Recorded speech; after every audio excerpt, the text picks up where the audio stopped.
Welcome in it once again to the LSU Sports Insider Podcast.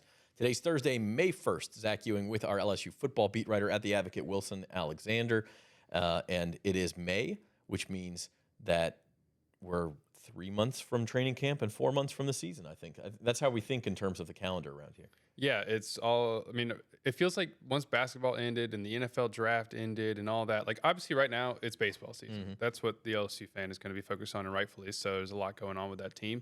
But it also, I feel like focus starts to shift toward, okay, let's start talking about football season coming up because it's going to be here before we know it. 100%. And with that in mind, we're going to give you a football show here on the LSU Insider pretty much every week.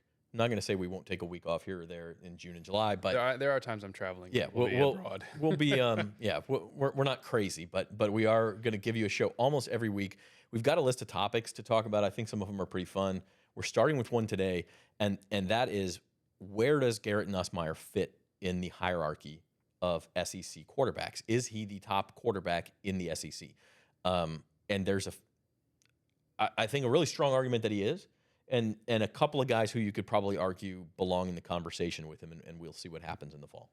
That's right. I mean, he comes back certainly as one of the top quarterbacks in the country, one of the top quarterbacks in the SEC after starting for the entire season last year and throwing for as many yards as he did. I mean, he had a really productive season. You know, he threw for more than 4,000 yards. He threw for 29 touchdowns. He also threw for 12 interceptions, which wasn't great. But, you know, he got his feet wet, and you're already starting to see him kind of, you know, coming out of the NFL draft. A lot of places will start to do their 2026 early mocks and stuff, which is disgustingly early. It's insane, but there are it is insane. But for some, I think it gives us a good starting point as to like what people are thinking about him going into the season, and he's being looked at as a potential first rounder going into next year, and that feels right based on the arm talent, and especially if he can take a second year jump that we've seen kind of around here recently for quarterbacks going into the second year as a starter. If he can follow that kind of trend and continue to improve, then yeah, he's going to be a really exciting player to watch. Yeah, it's interesting because in the NFL draft world, next year's quarterback crop is supposed to be much more talented than this year's. And I was thinking about this the other day. What if Nuss had come out this year? I think he might have been a first-round pick just because if you needed a quarterback, New Orleans Saints needed a quarterback, like outside of Cam Ward, there wasn't a surefire thing. That's why we saw the Saints took Tyler Shuck in the second round, and then no one else was taken until late in the third round. Like Jackson Dart. Oh, I'm sorry. Jackson Dart was taken late first round. I'm sorry. Yeah. Which was, sorry. No, we're not going to fall off into a tangent about that. But okay, but I mean, anyway. It doesn't have to be a tangent, but like, would you rather have Nussmeier or Jackson Dart? I mean, he probably falls right in line with that. I think he had a very good chance at being a first round pick. Which is why it was so important that LSU got him back. Because as we're going to go through this list, you're going to see how many of these top quarterbacks in the SEC and as a result, kind of top quarterbacks in the country LSU is facing this year.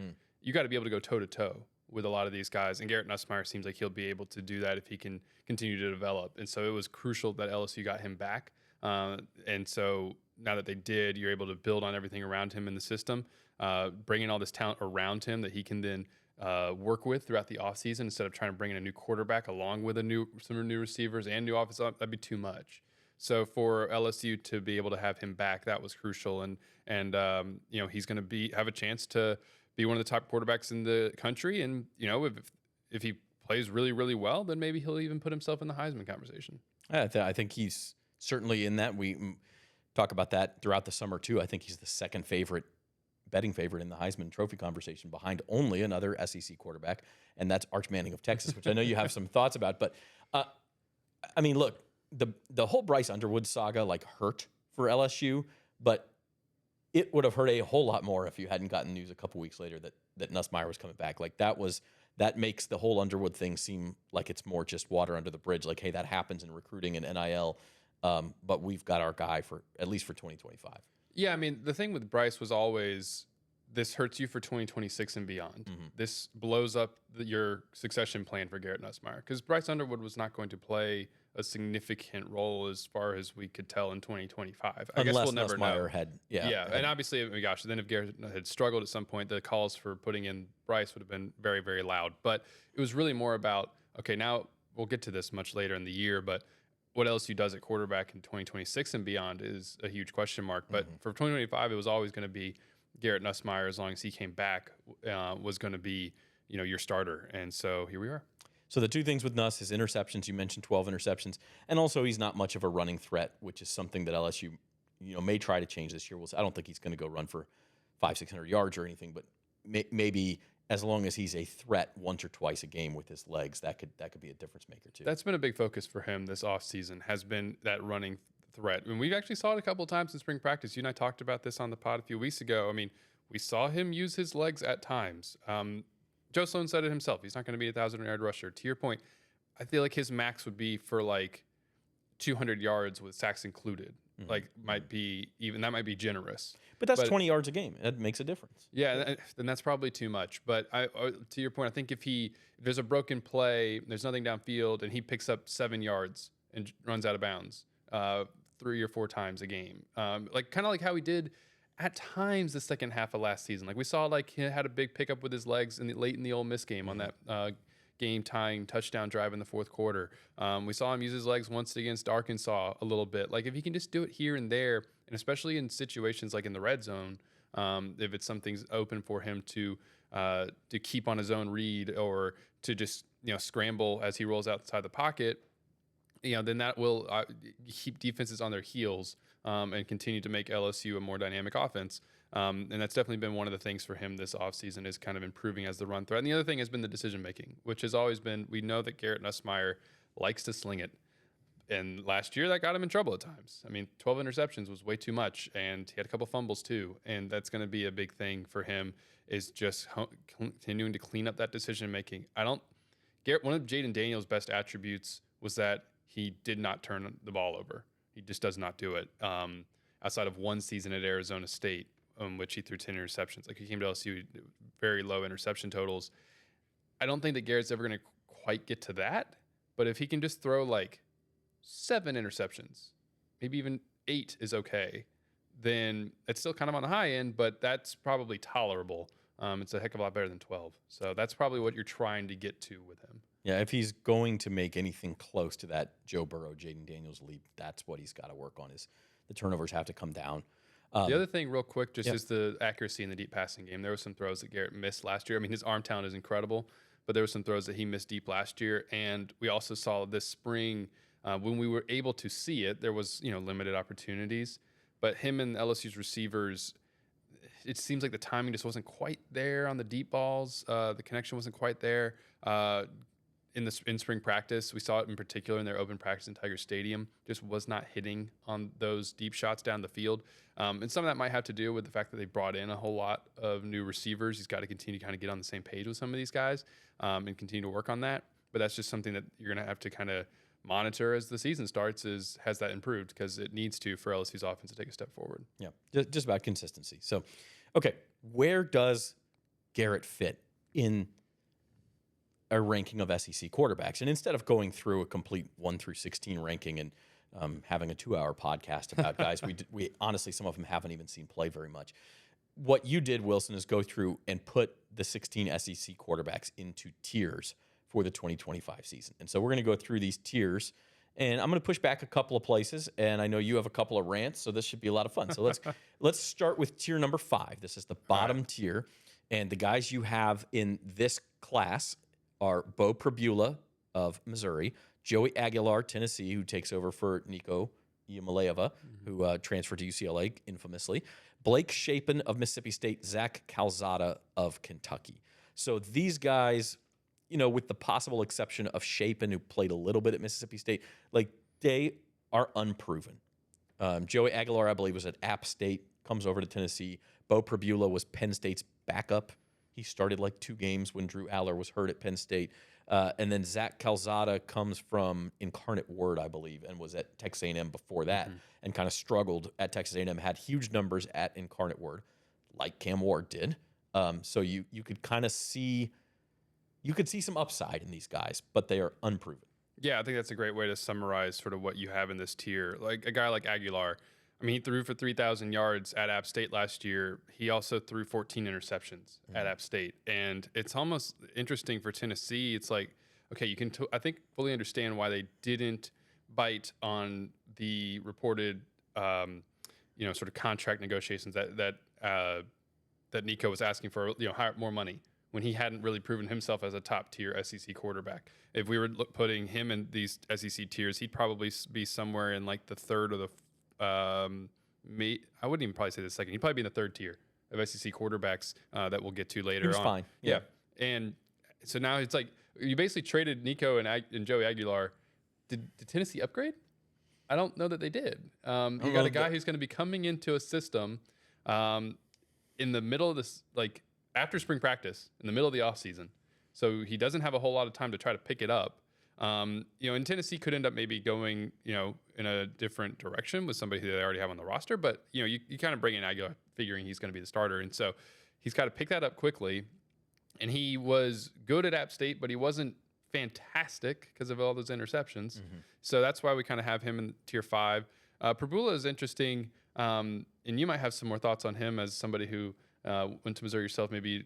But where do you think he fits into sort of what can he do for Missouri's team? Because it seems like Penn State was high on his future, but there wasn't a path for him to get on the field. He had some packages in that Penn State offense where he could do some things with his legs, but he just has barely played. Yeah, and I would say I don't think Mizzou is going to ask him to do too much. So he's in a good situation, but I think if Missouri is going to be more of a running game and defense type team, and Prabula fits into that. Like he can use his legs. As you said, he may have the highest running upside of any of the guys in this tier you have. So he may fit into that. But as far as like throwing for 3,000 plus yards, I just don't think that that's going to be what they ask him to do. If it is, then Missouri's going to have problems. Of these 4 guys, Wilson, who has the ability, it wouldn't surprise you if they jump up a couple tiers by season's end? I think Prabula. Yeah, because like you said, there's that running ability there that can take some pressure off of the passing game. And they've lost Luther Burden, so you got to replace your best receiver, but you don't have to maybe worry about. Well, you still have to worry about that, but like he can sort of alleviate some of those things. From Mississippi State, I'm blanking on his name. Their top receiver last year. I'm not saying too much. Mississippi State. We'll look it up during the break. I'm completely blanking on his name. But they did bring in.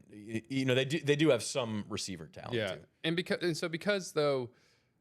I also like him as maybe somebody who can rise up because he hasn't played as much. I feel like there's more of an opportunity for him to move up these rankings. Like the offenses at Mississippi State and at Kentucky do not inspire much confidence. So with all due respect to Blake Shapen and Zach Calzada, like it's hard to see them really throwing themselves higher up into the rankings. I mean, they very well could, but there's not a lot around them. Those teams were not good last year, especially offensively, so that's going to be tough. And Aguilar could. I mean, Tennessee's offense, when we have seen under Josh Heupel, can produce a lot of numbers. So he probably very could as well. But I like Bo as the one who could be the best chance for that. I think Prabula and Aguilar are in much better situations than the other two, than Calzada and Shapen, because like Tennessee's got to replace Dylan Sampson, and he did so much for that offense. Like Mississippi State and Kentucky, unless and things can change quickly in the transfer portal era. Maybe they surprise us, but you don't want these guys playing from behind, and that's what they're going to be doing. Tennessee and Missouri have a chance to play some games from ahead, manage them a little bit better, and you could see a path to success. But that's tier 5. I think that's fair. I don't disagree with any of those guys. So we move up into tier 4, and I'm actually, I think we can get into this when you get into tier 3. This is where I'm going to push back a little bit. I kind of feel like this is more of a tier 3, and your tier 4 are more. I mean, your tier 3 are more unproven guys. So I'm curious to know why you are lower on these 3 guys. That's Diego Pavia of Vandy, Marcel Reed, Texas A&M, and Taylon Green. I knew I got that. Taylon Green at Arkansas. They all started last year, at least in Reed's case, for maybe half the year. Mm-hmm. All showed some flashes. Pavia was kind of the national darling for a little while. But you only have them in tier 4. Yeah, with Diego, he's a guy who, like you said, I mean, he came on last year and he did some really great things. You look at that Alabama game where he completed 80% of his passes. But over the course of the season, I mean, he threw for just over 2,000 yards. He completed less than 60% of his passes. The upside for him is of his running ability. He ran for 800 yards and 8 touchdowns. But we saw it here against LSU. It seems like people sort of figured him out over the second half of the season. I mean, you start running down the list in sort of late October. They played Texas. He completes 55% of his passes, throws for less than 200 yards in a loss. They beat Auburn, even though he only completed 40% of his throws. But then they lost to South Carolina, and he didn't do very much. They lost to LSU, and he didn't do very much. And they lost to Tennessee, and he only threw for 104 yards. with an interception. He doesn't turn the ball over a ton, but there's just, I feel like there's a lower ceiling there. I feel like what we saw last year is probably as good as you can get, and it's going to just be tough, I think, for that Vanderbilt offense to maybe really get a whole lot better. I just feel like the ceiling is lower compared to like what we're talking about in tier 3, where I feel like a lot of those guys have higher ceilings than he does. Gotcha.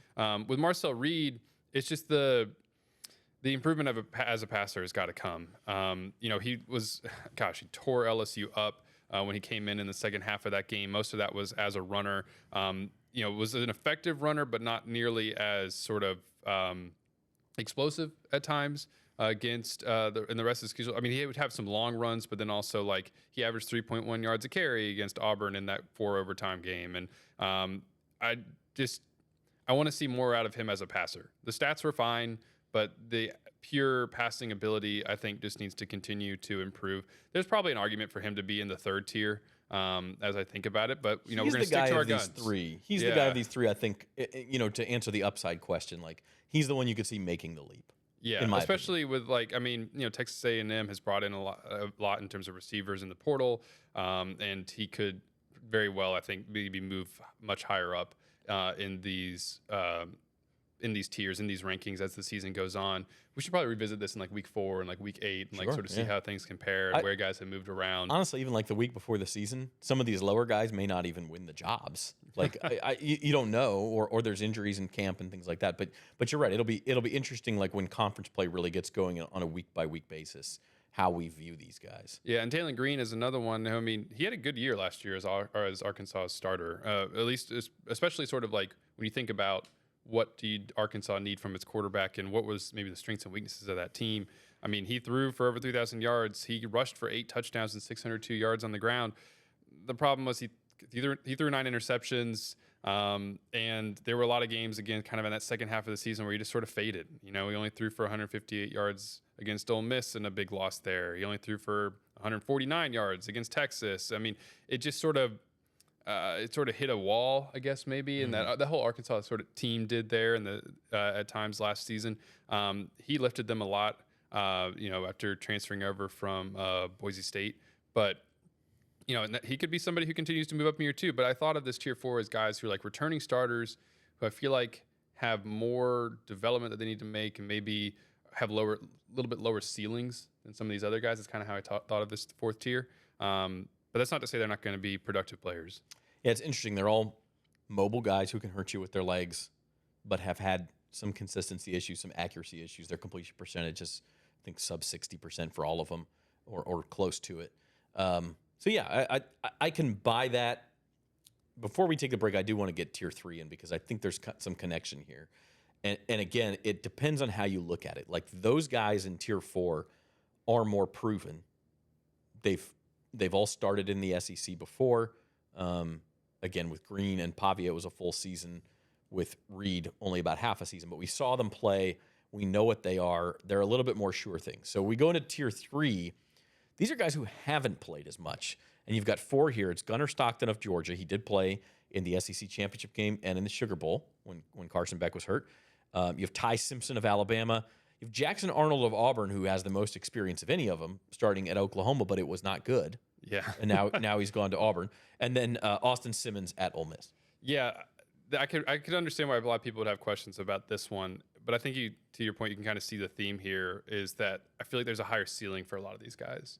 I mean, Auburn, we talk about a guy like Jackson Arnold, has brought in a lot this season around him. There's, I think, some really talented receivers that could help him out. But he's also going to be going into, that system, Hugh Freeze's system for the first time. How does that go? But this is a guy who's a former 5-star recruit and, certainly has some talent. I feel like the situation in Oklahoma offensively last year just was not very good all the way around. He had no pass protection, a lot of injuries whatsoever. Too. Yeah, I mean, he was under duress a lot. But there were times when he came back in and he played all right. Like he came back into that Alabama game and he, was 9 of 11 for 68 yards and rushed for 131 yards. I'm interested to see what can happen with him once he gets into a Hugh Freeze offense. I feel like maybe they can tap back into something because he still did some good things. He only threw 3 interceptions. He's got some running ability. I feel like he's somebody who could end up is he going to be the 5-star recruit that you expected coming out of high school? Like kind of live up to that moniker? I don't know, but I feel like there's just a higher ceiling there for him to be able to continue to maybe move up those rankings. Stockton, Real quick on what's that? Real quick on Arnold. He could break out. I agree with you. He could also be the next guy that Hugh Freeze is like throwing under the bus in his post game press conference. Like, yeah, I think he could be tier 3 is the optimistic view. Put it that way. Like, I think he could end up being a tier 2 guy. Like, he could end up being really good in that offense, as you say. He could also bottom out and get benched 5 games. Like, he feels like one of the more variance or high variance guys in the SEC. Yeah, I think that's a good way to put it. Okay, so like Gunnar Stockton, again, somebody who has not played very much, but really lifted that whole Georgia offense around him when he came in the SEC championship game against Texas after Carson Beck's injury. I want to see more from him as a passer, but there were some throws that he made. There was one in particular, a couple really, in that Notre Dame game that lost in the Sugar Bowl, where he really pushed the ball downfield and did a good job of that. He's got some running ability, although the stats won't really show it there, but like he can run the football a little bit. There's just a lot of inexperience. He hasn't played very much, and so this might be a little bit of an optimistic take, but also it's everything around him in a Georgia team that should be very good. I think it's going to help him be one of the better quarterbacks in the SEC at times. They've maybe have upgraded at receiver. If they can actually catch the ball for once this year, that might help. We'll see if that comes to fruition. Ty Simpson is a big unknown. I mean, he might not even win that Alabama quarterback job, but they were saying at the end of the spring that if they were to have to play a game, like right then, that Ty Simpson would be their quarterback. He's somebody who probably should have been in tier 4 now that I think about it. But here we are. And yeah, because he just really has not proven much. But again, it's sort of like you're going into a Kalen DeBoer offense where quarterbacks have been very productive over the years. And he's somebody who, if you're at Alabama, you got some talent. They're going to have Ryan Williams to throw to and some other receivers there. So I kind of like the offense around Ty Simpson. That's another part of why he's there in that 3rd tier. And then Austin Simmons as a talent, I think could have some really high upside. I mean, as a freshman last year, he came in spot relief for Jackson Dart in that Georgia game, led them on a touchdown drive right away, with 5 of 6 for 64 yards. He's an interesting prospect at 6'4". Hasn't done it very much. Again, like these other guys, has not played very much, but I feel like there's some potential there, and especially again in a Lane Kiffin offense, that could be really interesting to watch what he does. They have to replace a lot there at Ole Miss, but Lane Kiffin has a very good offensive mind. He's the guru. Yeah, this is the promise tier, and tier 5 was sort of unproven guys who you don't have as much of a reason to believe in. These are unproven guys you do have a reason to believe in. Or at least if you squint hard enough, you do. Like they're not the top 2 tiers yet, but I think you kind of hit on a major storyline of the SEC at large, and that's you have these teams in Alabama and Georgia that are good every single season over the last 8 to 10 years now for Georgia, and obviously longer than that for Alabama. Like every year you just expect them to be in the championship conversation. They're both very unproven at quarterback. Alabama more so than Georgia, but even with Stockton, it's like he's thrown like 80 passes in his college career, 3 touchdowns. Like you don't know what you have there. And we all know how important that position is. So I think that's a major storyline for the SEC is how much those guys can lift those premier programs, or at least like don't screw it up, right? Yeah, absolutely. I mean, it's like, do you want these 2 to be more game manager because of everything you have around them?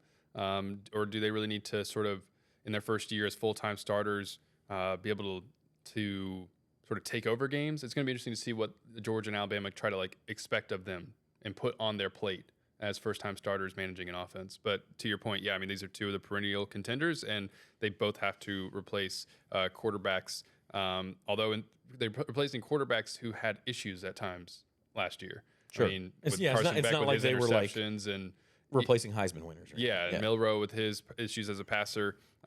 There could be situations where maybe the offenses are better around them if they are able to do some of the things that those quarterbacks struggled with last year. Do Georgia and Alabama play early again this year? Do you know? Last year they played like in week 3 or something. Like I could certainly see that game being kind of an inflection point, not just for those teams, but for these quarterbacks. September 27th. Yeah, so fairly early. Yeah, and this one's in Athens. It's week 5.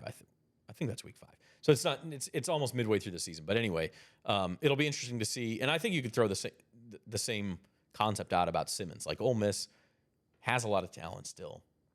They did lose a lot in the draft, maybe more than any other SEC team. But if Simmons is the goods, then the Rebels could be good again.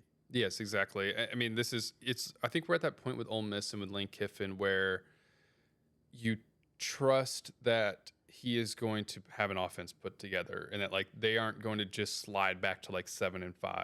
I feel like that's where I'm at with Ole Miss. Yeah. So that's sort of why I sort of trust Simmons and Lane's offensive eye to be able to put him in that third tier. So we have gone through 11 of the 16 SEC quarterbacks. That means, surprise, surprise, Garrett Nussmeier is in the top 5.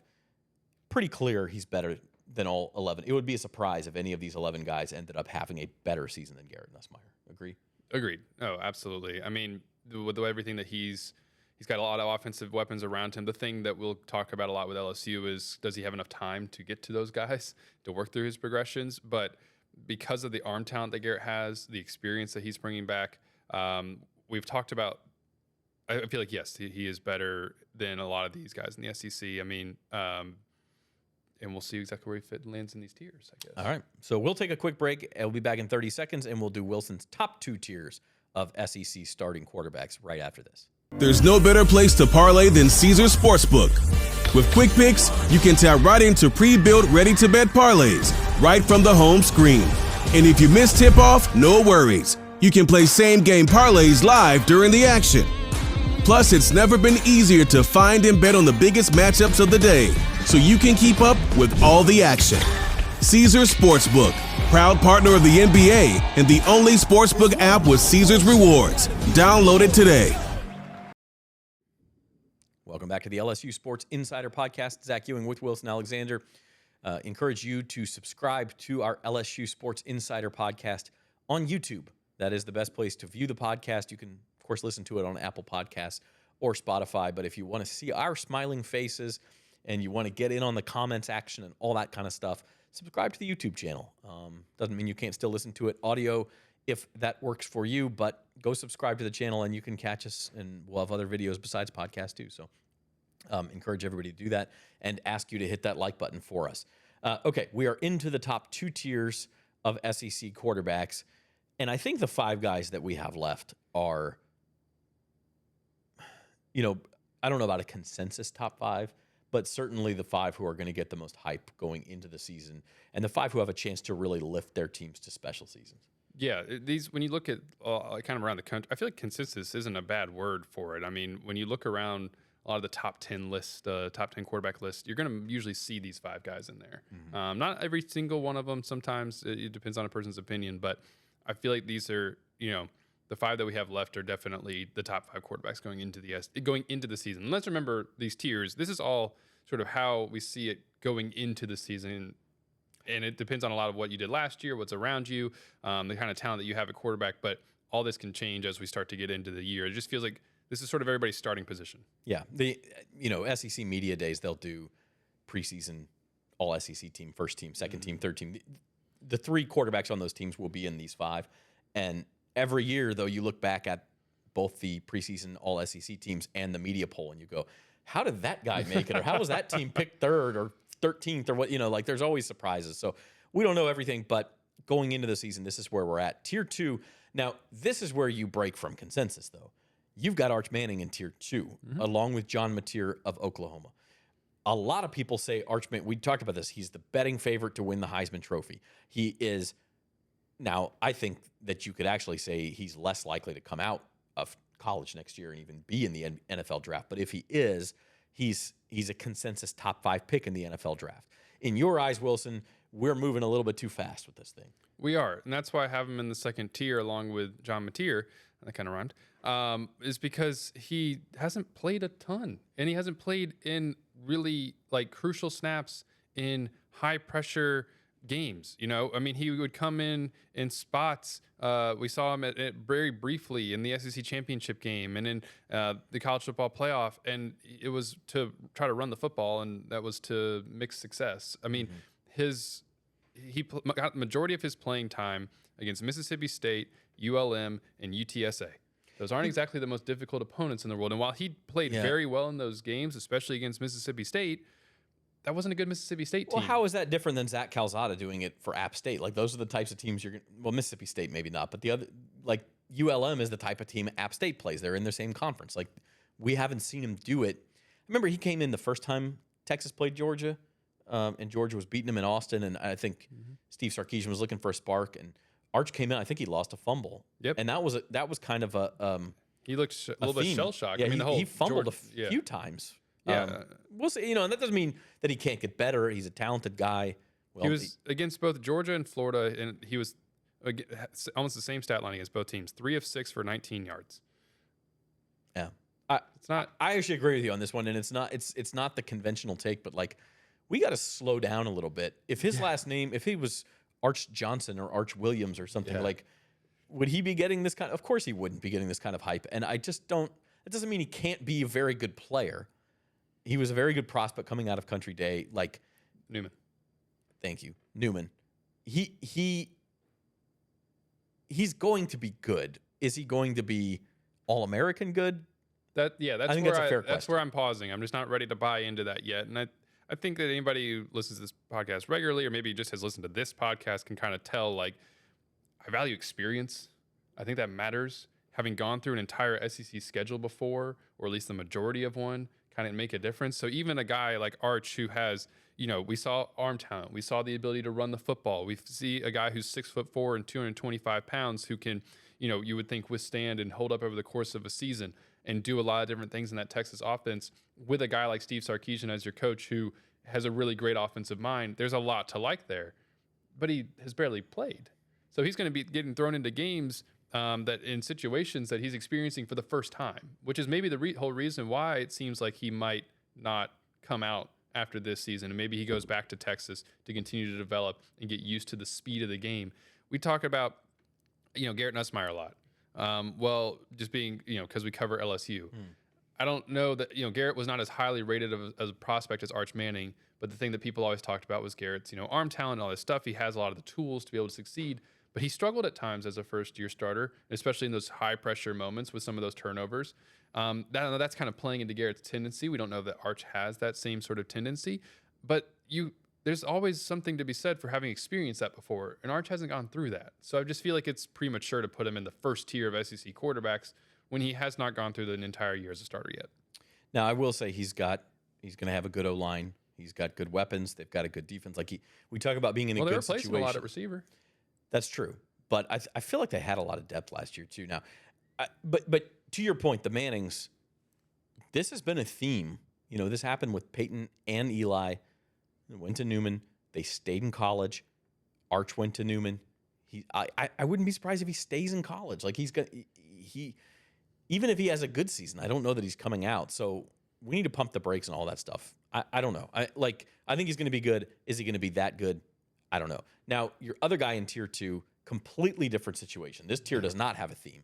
John Mateer, unheralded out of high school, goes to Washington State, tears it up, transfers along with his offensive coordinator, Ben Arbuckle. They come to Oklahoma to try to revive the Sooners offense. This one's fascinating. It is, because he was so good at Washington State last year. He throws for over 3,000 yards, 29 touchdowns, only 7 interceptions. He runs for another 15 touchdowns and 800 yards. And that's really what makes him interesting as a player, is that he can do it with his arm and his legs.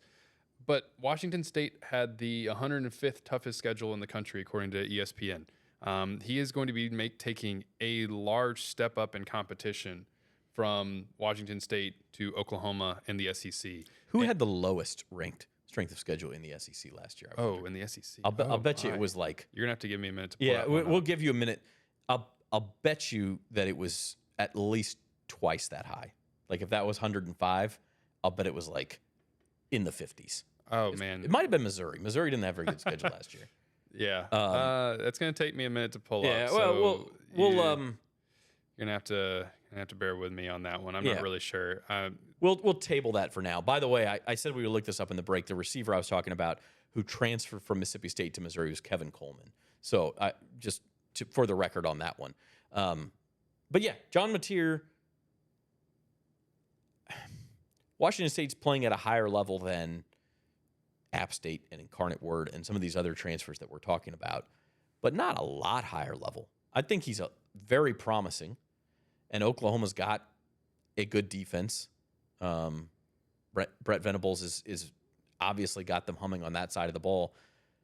I just don't know.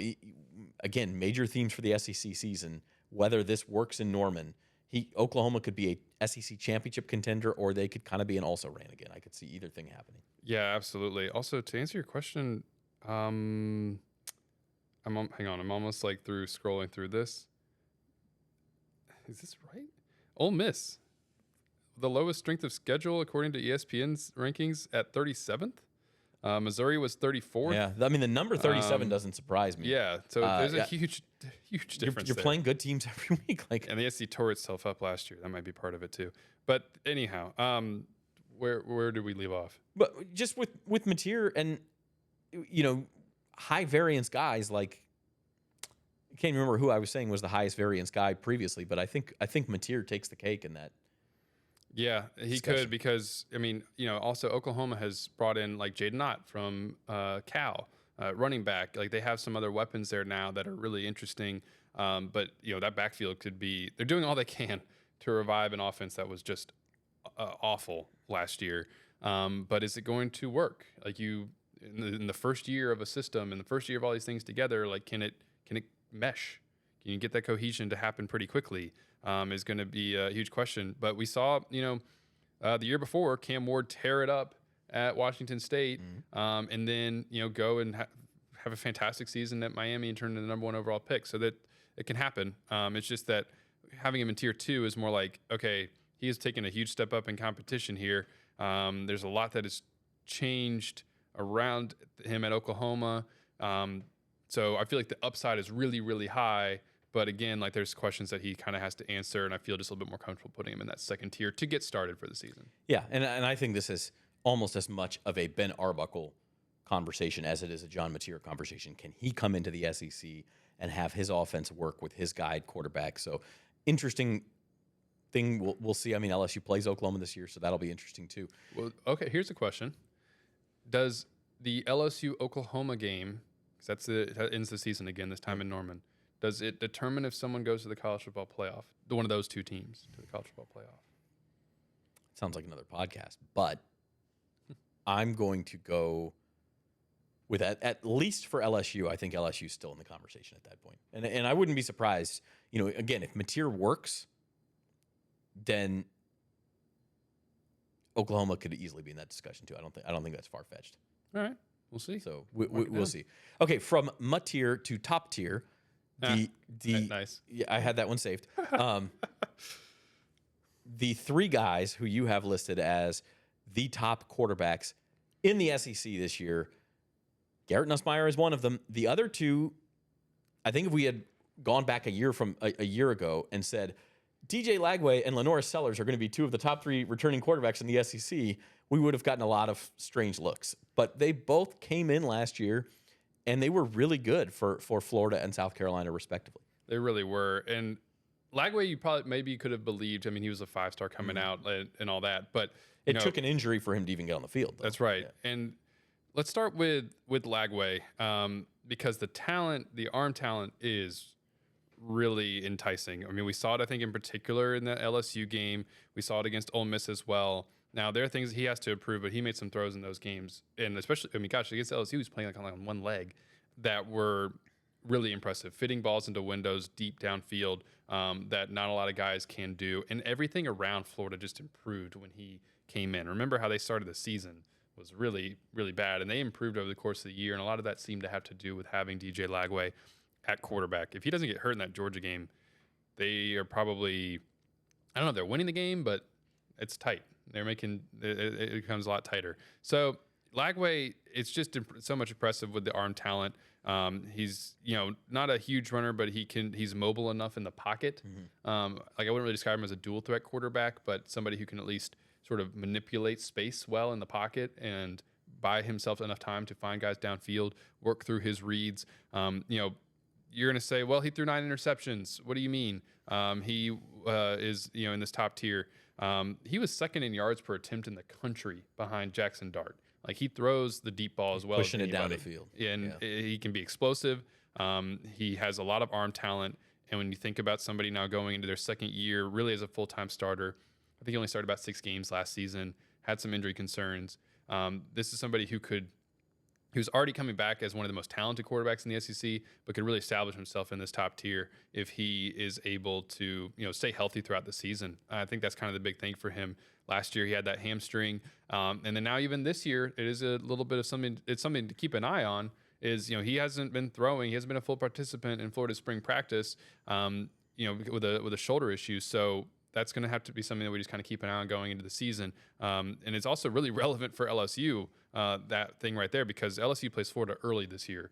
And so if DJ Lagway is not maybe, if everything isn't clicking on all cylinders for Florida yet, by that time when they come to Tiger Stadium in September, then, that could be a good thing for LSU. But anyway, I digress. Yeah, it is exciting, though, that all 3 of these guys are going to have head-to-head matchups this year. I think South Carolina plays Florida, and LSU obviously plays both South Carolina and Florida. So LaNoris Sellers at South Carolina kind of his coming out party was the first half against LSU. Then he gets hurt. LSU is able to come back. Went on to have a great season, as did the Gamecocks. Typical dual threat guy. You cannot contain him. Frustrating to play against because he's always getting away and making a play either with his arms or his legs. And I think expectations are super high for him, too. He really surged the second half of the year, which is part of what gives you so much confidence in putting him as one of the top quarterbacks in the SEC going into this season, is that he got better as he got more playing time.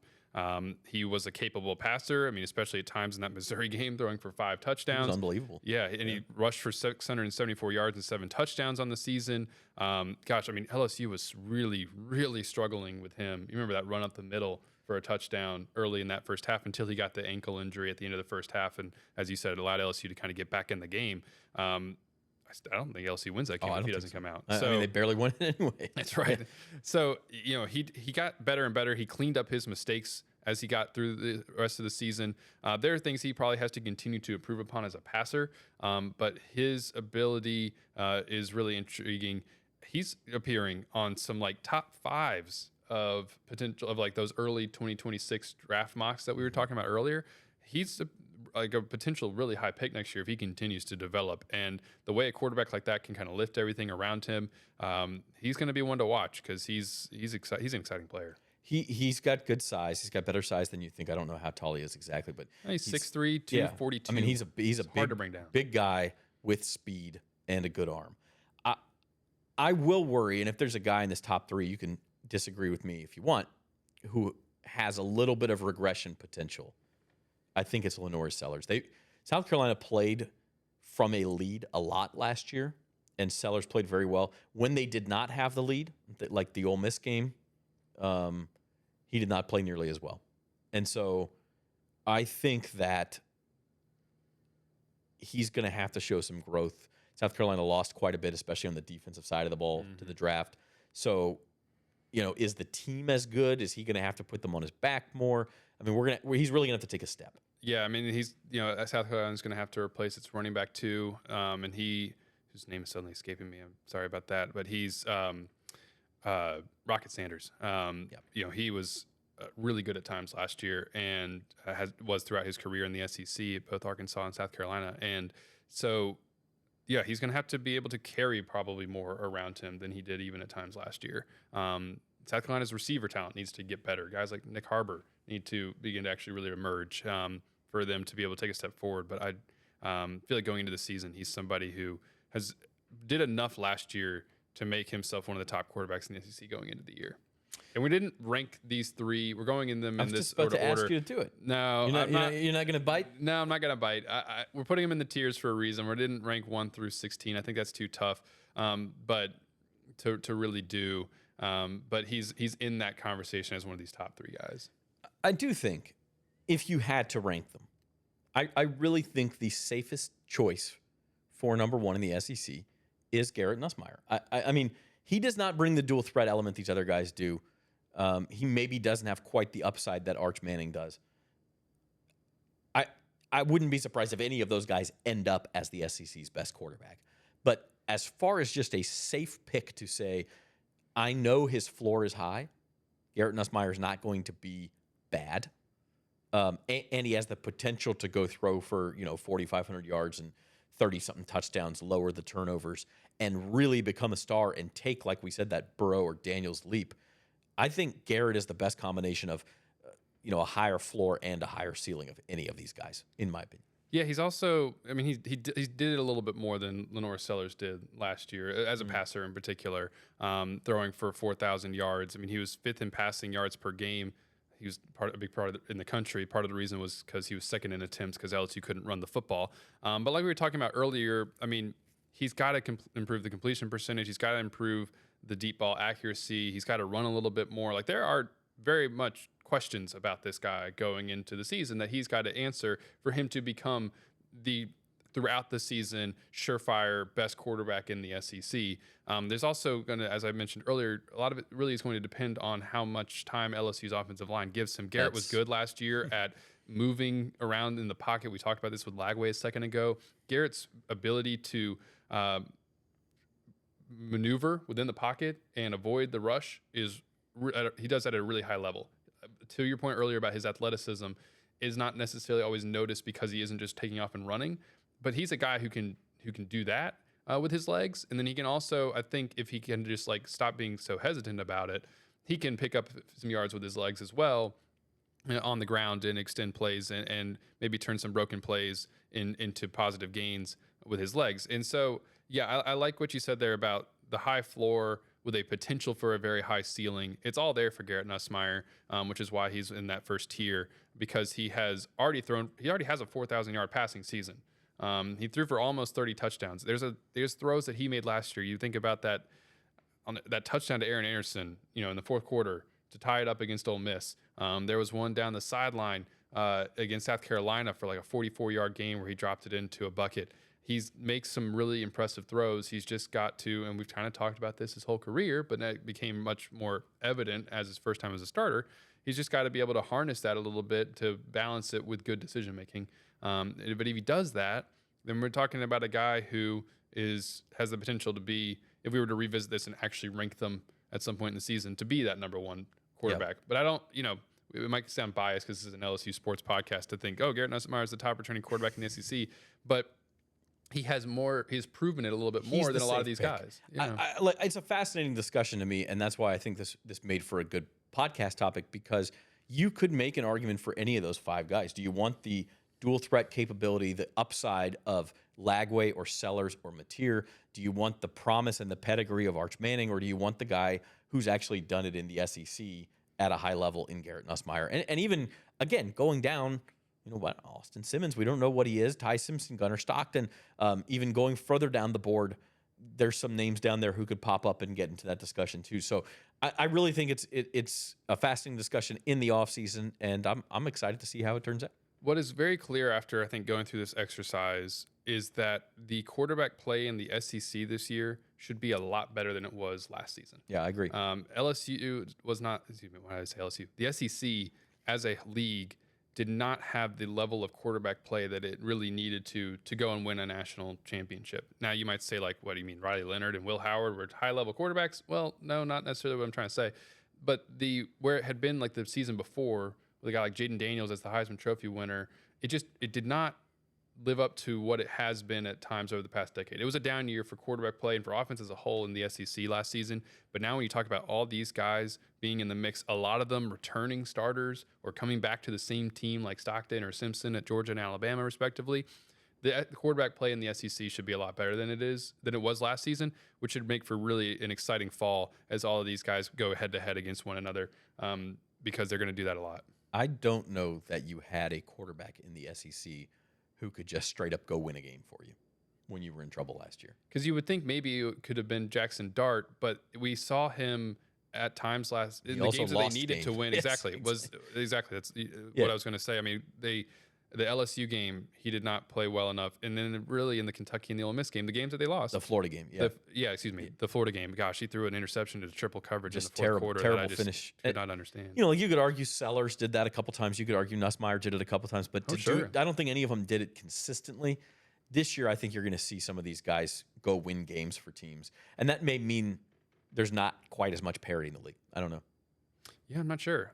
Or they'll just all continue to tear each other up. Could be. It's a discussion we will continue over the next 3 months until we get into fall camp. But this was just the first step. So we hope you enjoyed our tiered quarterback discussion in the SEC. We'll be back probably next week with another football podcast. Our producer today was Alex Lee. He's Wilson Alexander. I'm Zach Ewing. Subscribe to the channel. Hit the like button for us, and we will see you next time.